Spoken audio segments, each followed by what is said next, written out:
것입니다. 인생을 여는 키워드라고 할 수 있는데 이 관계라는 것이 그만큼 중요한 열쇠가 됩니다. 저와 여러분들이 관계를 어떻게 열어가느냐에 따라서 우리 인생의 어떤 그 길이 달라진다라고 볼 수가 있는데, 지금 이 자리에 앉아 계시는 모든 성도님들, 나라고 하는 이 모든 존재 자체가 이런 관계를 통해서 만들어진 것입니다.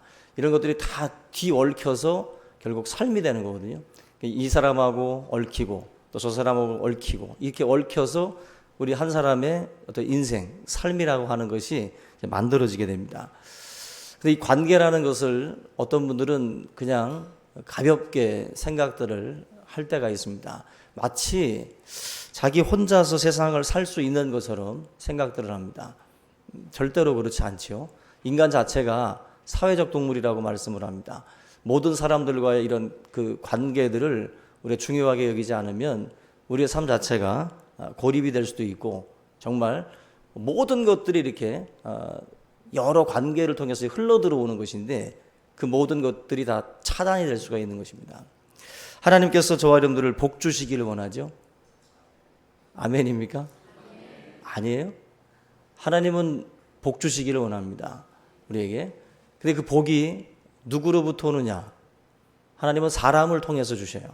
사람을 통해서. 하나님이 하늘에서 던지는 게 아니라 사람들을 통해서 하나님이 복이라고 하는 것을 주신다는 것입니다. 그래서 항상 여러분들이 기억해야 될 것은, 사람을 귀하게 여기지 않으면 그 복도 여러분들에게 올 수가 없어요. 창세기 12장에 보시면 하나님이 아브라함에게 그런 말씀을 합니다. 땅의 모든 족속이 너로 말미암아 복을 얻을 것이다. 아브라함이라고 하는 이 사람을 통해서 땅에 있는 모든 족속들이 복을 얻는다고 말씀을 해요. 하나님이 사람을 통해서 복을 흘러가게 하신다는 것입니다. 이게 여러분들 삶의 중요한 원리예요. 이 원리를 깨닫지 못하는 사람들은 사람을 하찮게 여겨요. 관계를 하찮게 여깁니다. 근데 복이라는 것은 사람을 통해서 하나님이 주신다라는 것을 꼭 잊지 않기를 바랍니다. 그래서 우리 관계 속에서 하나님이 복을 풀어주시는 거예요. 이걸 여러분들이 삶의 원리로 반드시 기억하고 계셔야 돼요. 구약에 보면은 그 다윗과 요나단, 찬양팀도 있죠. 다윗과 요나단. 근데 이 다윗과 요나단은 우정을 이야기할 때 항상 거론되는 인물이에요. 그런데 이 두 사람은 사실 우정을 쌓기에는 굉장히 어려운 관계입니다. 사울 왕의 뒤를 이어서 왕의 계승자 1순위가 바로 이 요나단이었어요. 그러니까 사울이 죽고 나면 자동적으로 승계되는 거예요, 요나단에게.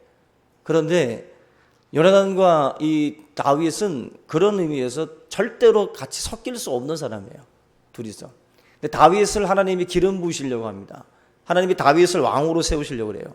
하나님의 뜻은 여기에 있고 사울의 뜻은 요나단에게 가 있다면 둘은 이게 같이 합할 수가 없는 관계예요. 그런데 놀라운 것은 하나님께서 다윗과 요나단을 붙여주셔요. 우리가 볼 때는 요나단이라고 하는 이 사람이 어떤 배알도 없고 자존심도 없고 욕심도 없는 사람인가 싶지만 하나님이 그렇게 붙여주신 거예요. 하나님이 그렇게 마음을 움직이신 겁니다. 여러분들 이해할 수 없는 그 관계 속에 있는데도 하나님이 그 사람의 마음을 열면 붙여주셔요. 붙여주십니다. 그 모세가 갈대상자의 강물에 떠내려갈 때 그 모세가 울고 있을 때 바로의 공주가 그 아기의 울음소리를 보고 불쌍히 여겨서 그 아이를 거두잖아요. 자기 아버지는 지금 유대 아이들을 다 죽이려고 지금 군사들을 풀어가지고 다 죽이고 있는 상황인데 바로의 공주가 모세를 거둬요. 하나님이 역사하시면 그렇게 관계를 연결시켜요. 연결시킵니다. 요나단하고 다윗도 같은 그런 선에서 보시면 돼요. 절대로 섞일 수 없는 사람이에요. 근데 하나님의 역설이에요. 하나님은 굉장히 역설적으로 죽이는 사람의 그 속을 속으로 모세를 집어넣은 것처럼, 어려서부터 키웠잖아요, 그 안에서. 그런 것처럼 요나단이라고 하는 사람하고 절대로 섞일 수 없는데 하나님이 그 사람의 마음을 열어가지고 둘이 단짝 친구가 되게 만들어요. 그래서 오히려 요나단이 다윗을 왕으로 세우기 위해서 도시락 싸들고 다니면서 지원을 하죠. 있을 수 없는 일들이 벌어지는 겁니다. 가장 경계하고 가장 미워해야 할 사람이 요나단인데 그 요나단이 마음을 여는 거죠. 하나님의 역사라는 것입니다. 하나님의 역사. 여러분들, 하나님은 이렇게 사람을 통해서 역사하시는 거예요. 이 다윗을 하나님이 축복하기 위해서 요나단을 들어서 쓰시는 거예요. 요나단을 들어가지고 다윗을 섬기게 하고 다윗을 지원 사격하게 해줘요. 여러분들의 삶에도 여러 가지 얽히고 설킨 관계들이 있는데 하나님이 여러분들을 도우실 때에는 그 관계 속에 있는 사람들을 통해 가지고 하나님이 역사하시는 줄로 믿습니다. 하나님께서 어떤 관계를 통해서 여러분들을 축복하실지 모릅니다. 아멘. 이 안에 계신 분들 가운데 누구를 통해서 여러분들을 축복하실지 모른다는 거예요. 그러면 지금 이 자리에 있는 우리 요 안에 있는 분들만 따져봐도 내가 소홀히 여길 수 없는 분들이에요. 여러 관이 얽히고 설켜 있는데 어느 관에서 나에게 올지, 하나님이 나에게 무엇을 주실지 누구를 통해서 아무도 모르죠. 근데 내가 만약에 밑도 끝도 없이 그 관계를 끊어버려 버리면, 그 관을 잘라버리면 오려고 했던 복이 못 오는 거죠. 못 오는 거예요. 마치 복잡한 회로같이, 회로를 보면 막 복잡해서 뭐 이거 다 필요한가? 좀 걷어내자. 잘라내고 부품 빼버리면 어떻게 돼요? 망가지죠. 내 인생에 그 회로도처럼 복잡하게 얽힌 관계 속에서 이거 빼고 저거 빼고 내 마음대로 이 사람은 제거하고 이 사람은 빼버리면 될 것 같죠? 고장납니다. 내 인생이 고장나버려요. 하나님께서 저와 여러분들에게 주신 관계들을 소홀히 여기시면 안 돼요. 그 관계를 통해서 하나님이 저와 여러분들을 축복하기를 원하신다는 것입니다. 그래서 이 원수 맺고 있는 관계를 통해서도 하나님이 우리를 축복하시는데, 우리가 믿음 안에 이 공동체 안에 있을 때에 누구를 통해서 하나님이 역사하실지 모릅니다. 그래서 관계가 끊어지면, 따라서 합시다. 관계가 끊어지면 축복도 끊어진다. 아멘. 네, 그런 점에서 여러분들 관계가 풍성해서 여러분들의 삶도 더 풍성해질 수 있기를 주님의 이름으로 축원합니다. 그래서 우리가 이 관계라고 하는 것도 이 용량을, 사이즈를 좀 우리가 키우고 확장시킬 필요가 있습니다. 축복의 문을 여는 것과 관계의 폭을 넓히는 것과 같아요. 그래서 저와 여러분들의 삶에 이런 어떤 그 노력들이 필요하겠죠. 누군가를 통해서 하나님이 나를 축복하기를 원하시기 때문에. 하나님은 사실 우리에게 부어진 축복이 또 다른 사람에게 또 흘러가기를 원하시잖아요. 그러려면은 관계라는 게, 이 통로가 있어야 되잖아요. 그래서 우리가 이 관계를 맺는다는 것 자체를 우리가 저 사람에게서 내가 무언가를 빼내온다라고만 생각할 것이 아니라 내게 부어진 축복을 또 흘려보내기 위해서라도 이 관계는 끊어지면 안 돼요. 그래서 여러분들, 성도들 사이에서 여러분들 서로 윈윈 하시기 바랍니다. 아멘. 성도들끼리 팔아주고, 성도들끼리 먹어주고, 성도들끼리 또 뭐 해주고, 얼마나 좋아요, 서로들. 그게 필요한 거예요. 하나님의 축복은 우리들을 통해서 하나님이 역사할 수가 있습니다. 여러분들, 우리가 그 혼자 있기를 좋아하는 성격들이 있잖아요. 혼자 있기를. 근데 누구나 혼자 있고 싶어 할 때는 있습니다. 그런데 항상 혼자인 사람은 병이에요. 병. 예수님도 홀로 산에 올라가셔서 기도하셨습니다. 그런데 항상 산에 올라가서 혼자 계신 건 아니에요. 내려오셔서 군중 속으로 들어가셨어요. 우리가 혼자 있는 시간은 자기를 발전시킬 수 있는 시간입니다. 성숙시킬 수 있는 시간이에요. 그런데 그것을 어떻게 보면 중독이 돼가지고 자기 혼자 있는 것만을 즐기는 사람들이 있어요. 자기 혼자 있는 것. 그리고 자기 혼자 무슨 책을 보고, 책을 읽는 어떤 그런 그 지식의 어떤 것들을 축적하는 그 즐거움에 빠져 있는 사람들이 있습니다. 그것도 한심한 거예요. 자기 혼자서 책상에 앉아서 무슨 책을 본들, 그 책을 통해서 많은 기쁨을 얻은들, 그게 무슨 소용입니까? 그걸 가지고 흘러가게 해야 되는데, 흘러가게 하지 않으면 사실 아무런 의미가 없는 거예요. 저와 여러분들이 관계의 이 단절이라고 하는 것 자체가 굉장히 무서운 겁니다. 혼자 있을 때보다는 그래도 함께 있을 때 기쁨이 있잖아요. 웃음이 있고, 그죠? 혼자 있을 때도 가끔 무슨 생각하다 웃을 때는 있는데 10분 간격으로 계속 웃으면 그거 미친 거지, 그죠? 혼자서 계속 웃으면 미친 거예요. 같이 있을 때 기쁨도 있고 같이 있을 때 즐거움도 있어요. 그래서 관계라고 하는 거 이 자체를 저와 여러분들이 좀 기억을 하시고 무시하지 않길 바랍니다. 옆에 사람을 무시하지 말고 교회 공동체 안에 있는 지체들을 무시해서는 안 돼요. 우리는 한 몸 지체라고 그랬어요. 오른손이 왼손을 무시하면 안 되고 오른눈이 왼눈을 무시하면 안 됩니다. 서로의 지체가 귀함을 알고 서로가 보호해주고 서로가 간수해줘야 돼요. 그게 진정한 관계라고 볼 수가 있습니다. 하나님께서 하나님을 사랑하면 자동적으로 어디로 연결되냐면은 내 이웃을 내 몸과 같이 사랑하는 것으로 연결이 돼요. 그래서 하나님 사랑과 이웃 사랑, 다시 말하면 이 관계라고 하는 것 자체는 반드시 연결이 되지 따로 놀지 않습니다. 하나님을 사랑하는데 이웃을 사랑하지 않는다? 그건 잘못된 신앙입니다. 신앙이라는 것은 균형을 잡아야 돼요. 균형을. 십자가의 그 모습처럼 수직적인 관계와 수평적인 관계가 균형을 이뤄야 됩니다.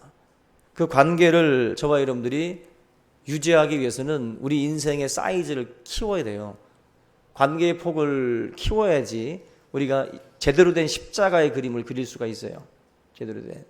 근데 이것을 우리가 키우지 않으면 우리 인생이 어떻게 뻗어갈지 모르고 어떻게 확장될지 모르는데 내 자신이 자꾸 이런 그 관계들을 허물고 이 관계들을 유지하지 아니하면 우리 삶이 어떻게 보면은 정말 이 균형을 잃어버린 건강치 못한 모습으로 나갈 수 있죠. 여러분들 우리가 오른쪽 눈만 좋은 사람, 오른쪽 손만 강한 사람, 이건 정상이 아니잖아요. 몸이 골고루 근육이 있어야지 왼쪽만 있고 오른쪽은 뭐 가볍고 그러면 안 되죠.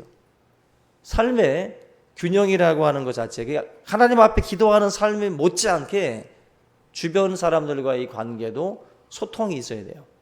그러지 아니하면 우리의 삶의 이 사이즈 자체가 굉장히 편협해지고 굉장히 작아질 수 있다는 것입니다.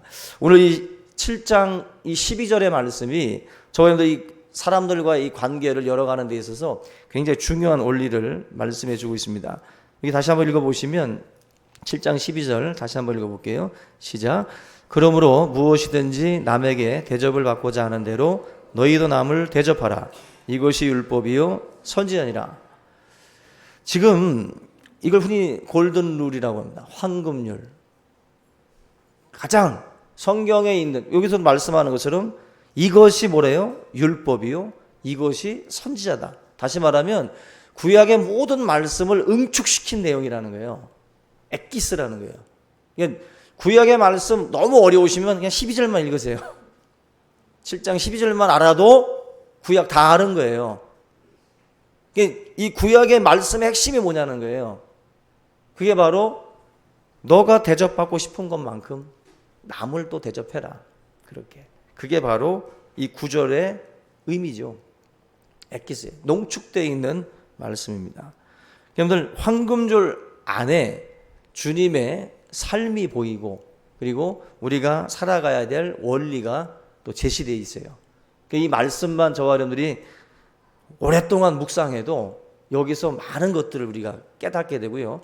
여러분들의 가정의 문제도 이 말씀으로 다 해결될 수 있어요.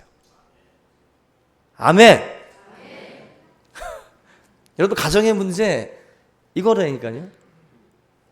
남편과 아내의 문제도 이거예요. 사실 언제나 자기 중심으로 생각하는 게 있잖아요. 근데 지금 이 12절의 말씀은 상대방의 입장에서 생각하라는 거거든요. 그 마음을 우리가 읽을 수 있으면 우리는 성공한 인생이 됩니다. 굉장히 중요한 말씀이에요, 여러분들. 대접하려니까 이게 무슨 식당 가서 뭐 하는 건지 알고 굉장히 가볍게 여기는데 이게 아닙니다. 이게 율법과 선지자의 그 어떤 그 농축액이에요, 이게. 그래서 여러분들 아까 제가 농담 비슷하게 말했지만 구약 읽기 싫으면 이것만 읽어요. 이것만 제대로 해도 여러분들 인생이 달라져요. 교회 안에서 7장 12절 그냥 성경을 까마득하게 몰라. 도대체 무슨 내용인지 까마득하게도 몰라요. 근데 7장 12절만 딱 붙들고 그냥 신앙생활하면 그 사람은 집사 되고 장로 되고 어쩌면 목사까지도 되고 하나님 앞에 훌륭한 그리스도의 제자가 될 수 있어요. 너무 여러 가지가 많으니까 마치 김밥 천국에서 음식 고르는 것처럼 이거 도대체 뭘 붙잡아야 되는지 모르는 분들 이것만 붙잡으세요. 이것만 붙잡아도 성공해요. 이것만 붙잡아도. 우리가 하나님의 이 말씀이 주는 의미가 있어요. 우리는 죄성이 있어요. 이 몸에 아주 죄성이 배어 있습니다. 그래서 우리는 항상 자기 중심, 내 중심이에요. 언제나 나의 입장에서 내 문제, 내 필요, 또 내 기쁨과 내 만족으로 움직이지 다른 사람 생각 참 하기 힘듭니다. 이게 우리 본성이에요. 본성. 그 본성을 깨는 말씀을 예수님께서 지금 하고 계신 겁니다. 죄성이라는 게 뭐예요? 자기 중심적인 게 죄성이에요. 자기 중심적인 게. 여러분들 자기 중심적으로 움직이는 사람 잘 믿는다고 생각하지 마세요. 절대로. 자기 중심적으로 움직이는 사람들은 그 죄성에 지금 끌려다니는 거예요. 그런 말이 있죠. 죄는 선택하는 게 아니에요. 여러분들. 여러분들의 삶을 살면서 죄를 선택한다고 생각하면 안 돼요. 죄에 끌려다니는 거예요. 종로로 타는 거지 죄는 여러분들이 선택할 게 아닙니다. 우리가 이 죄성으로 굴러가게 돼 있어요. 근데 하나님의 말씀을 통해서 저와 여러분들이 이걸 깨는 거거든요. 자기 중심으로 움직이는 것들. 인간관계를 깨는 원인이 뭐예요? 여러분들 살면서 누구와의 관계가 깨집니까? 너무 이기적인 사람, 너무 자기 중심으로 흘러가면 깨져요. 그 관계는 반드시. 자꾸 주변의 사람들이 깨져가고 정리돼가는 사람들, 그건 다른 게 아닙니다. 자기 중심적으로 생각하는 거예요. 그러다 보면 관계는 남아나지 않습니다. 상대방의 입장이 어떠했는지도 알아보려고 하는 노력 없이 자기 중심의 입장에서만 모든 것들을 생각하다 보면 모든 관계는 깨져요. 깨지게 돼 있어요. 우리의 삶을 향해서 하나님이 말씀하십니다. 이 마태복음 7장 12절의 말씀을 통해서 자기 감정에 충실한 게 좋은 게 아니에요. 세상 풍조에 휩쓸리지 마세요. 자기 감정에 충실한 게 아니라 성도들은 하나님의 말씀의 기준으로 살아가야 돼요. 자기 감정에 따라서 자기의 어떤 그 감정들을 표출하고 자기의 생각들을 무대포로 다 말하는 것이 아니라 언제나 덕이 되는 입장으로 나아갈 줄 알아야 돼요. 그래서 사도 바울이 모든 것이 가하지만 가한 게 아니다. 그래서 자기는 이것도 할 수 있고 저것도 할 수 있지만 내가 그리스도 안에서는 자유하지만 그 자유를 내가 함부로 안 쓰겠다는 거야. 내가 이 자유를 쓰다가 어떤 한 영혼이라도 실족한다면 나는 차라리 고기를 안 먹겠다. 우상의 제물 앞에 드려진 제물도 그거 아무렇지도 않게 먹을 수 있잖아요. 그런데 누군가가 만약에 그걸 보고서 실족한다면 나는 안 먹겠다는 거예요. 자기 중심적으로 나는 괜찮아. 나는 믿음 안에서 괜찮아. 담배 펴도 괜찮아. 술 먹어도 괜찮아. 냉정하게 말해서 여러분들 술 먹고 담배 피면 천국 가요, 지옥 가요? 몰라요, 저는. 하여튼 모르겠고 제가 말씀드렸죠. 하여튼 술 먹고 누구 안 때리고 술 먹고 하여튼 나쁜 짓 안 하고 2차, 3차 안 가고 그러면 천국 갈 수 있을 거예요. 뭐 목구멍만 적시는데 무슨 문제가 있겠어요. 그런데 하여튼 그 문제 일으키면 하여튼 못 간다는 거 알고 계세요? 이게 이 자기 중심적으로 생각하면은요, 뭐 할 수 있죠. 내 믿음만 지키면 되는 거 아니겠어요? 목사도 자기 중심적으로 생각해 버리면요, 여러분 신경 안 쓰고 막 갈 수 있어요, 저도. 근데 목회자나 장로님들이나 안수집사님들 항상 머릿속에 자기 중심으로 생각하시면 안 돼요. 연약한 지체들, 그 연약함이라는 게 있잖아요. 믿음 안에서 아직 서지 못한 분들, 그런 분들이 여러분들의 행동 하나에 실족할 수 있어요. 말 한마디에. 그러면 절제해야죠. 참아야죠. 그게 성령의 열매예요. 자기 중심을 깨는 게 결국 결론적으로 뭐예요? 성령 받아야 돼요. 성령 받고 하나님의 은혜로 채워져야 자기 중심으로 살던 삶에서 이제는 절제가 나오고 덕을 세우는 방향으로 자기의 몸가짐을 또 하게 되는 거죠. 그런 점에서 우리 직분자들은 굉장히 중요한 위치에 있습니다. 여러분들의 행동 하나가 한 영혼을 실족시킬 수 있어요. 그런 부분에서는 항상 자기 자신을 돌아봐야 돼요. 아, 내 주변에 연약한 지체들, 이런 관계들이 이렇게 있구나. 이 관계 지수가 낮은 사람들은요, 자기 중심적으로 모든 것들을 판단하는데, 이 관계 지수가 높은 사람들은 항상 다른 사람들을 생각하고 배려하고 관심을 갖게 돼 있어요. 그러면 이 관계들이 깨지지 아니하고 유지가 될 수 있어요. 성령께서 역사하면 어떤 현상이 있는데, 초대교회에 성령이 임했을 때 나타난 현상이 있어요. 초대교회에 성령이 부어지니까 서로의 필요를 따라서 나누어 줬다 그랬어요. 성령이 임하니까 자기들이 가진 것들을 다 이렇게 베풀고 나누면서 없는 사람들, 연약한 지체들을 돕는 일에 이게 같이 배분이 되더라는 거예요. 성령이 오니까 그게 가능한 거예요. 자기의 중심으로 살던 사람들은 남의 필요가 안 보여요. 언제나 자기께 급해요. 근데 성령을 받고 하나님의 은혜를 체험하면 다른 사람들에 대한 필요와 그 부분에 대해서 우리가 민감하게 반응합니다. 예민한 게 아니라, 성도는 예민하면 안 돼요. 민감하셔야 돼요. 영적으로 민감해야 되고 서로의 필요에 민감하셔야지, 예민해가지고, 예민한 건 어때요? 신경질적인 거 아니겠어요? 성도들은 예민하지 말고 민감하셔야 돼요. 그래서 서로서로의 관계 속에 있는 사람들을 잘 살피고, 오늘 이 7장 12절의 말씀처럼 내가 대접받고 싶은 거를 다른 사람들이 그렇게 하시면 되는 거예요. 오늘도 교회 안에서 내가 사람들로부터 받고 싶은 대접이 있잖아요. 그걸 여러분들이 하시면 돼요. 그걸 하면 하나님이 우리의 삶을 축복하십니다. 그게 굉장히 중요한 원리예요. 복잡한 게 하나도 없습니다. 내가 받고 싶은 거. 사람들이 나에게 해줬으면 좋겠던 이런 행동들이 있잖아요. 그런 것들을 저와 여러분들이 실천하면 되는 겁니다. 지금 마태복음 이 7장 12절의 말씀은 그야말로 우리 인생에 있어서는 혁신적인 그 메시지예요. 죄성으로 물들어 있는 우리들에게 이걸 자꾸 깨라는 거잖아요. 깨라는 거. 두 번째로 빌립보서 4장 5절에 보면은 너희 관용을 모든 사람에게 알게 하라고 그랬어요. 결국 우리의 관계를 확장하고 키우기 위해서는 관용을 베풀어야 돼요. 뭐 좀 더 쉽게 보면 이제 용서하는 거죠.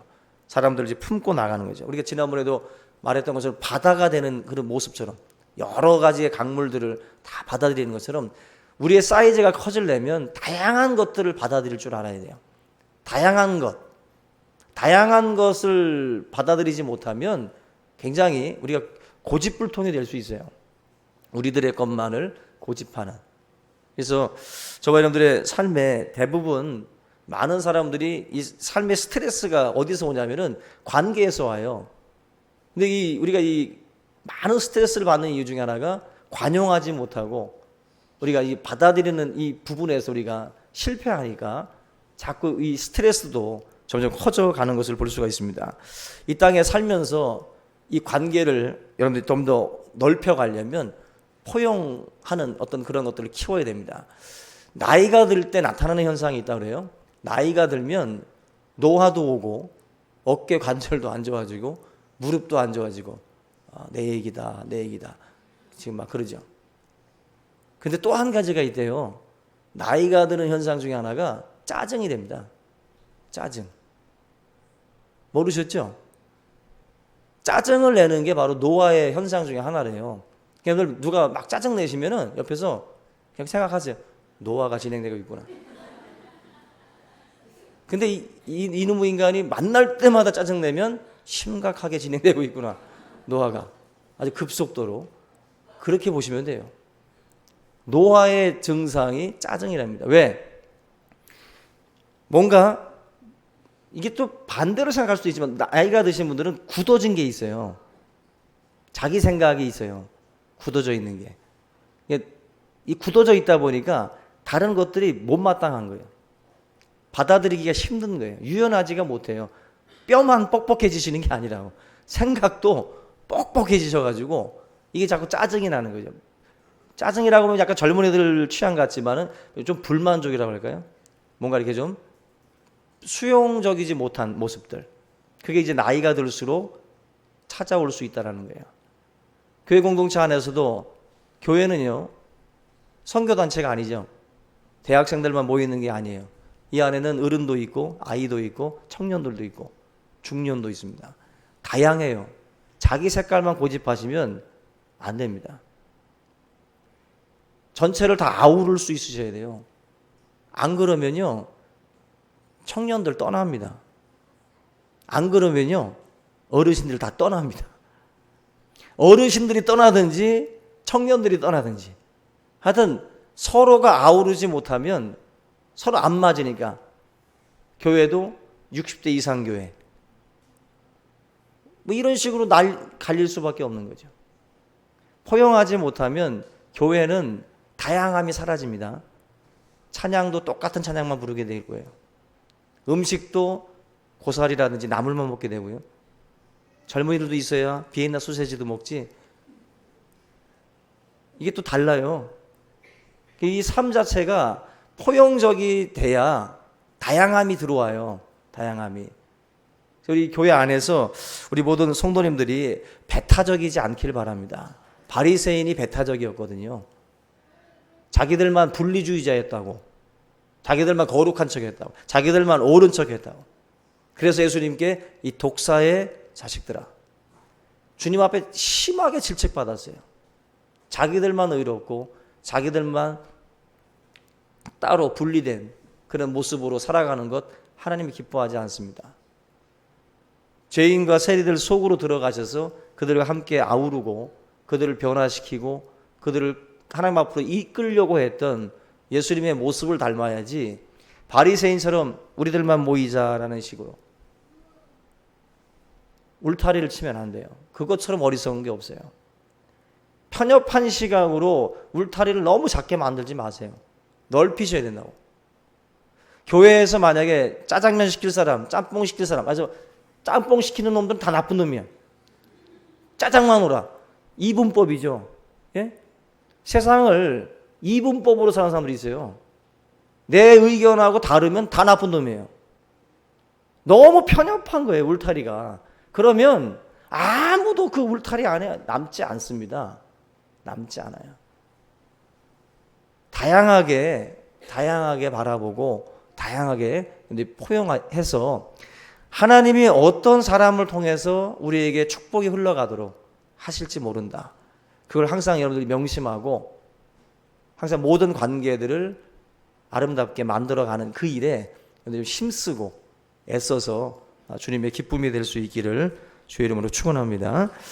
오늘 이 시간 말씀을 함께 붙들고 우리 삶을 위해서 한번 통성으로 기도하겠습니다.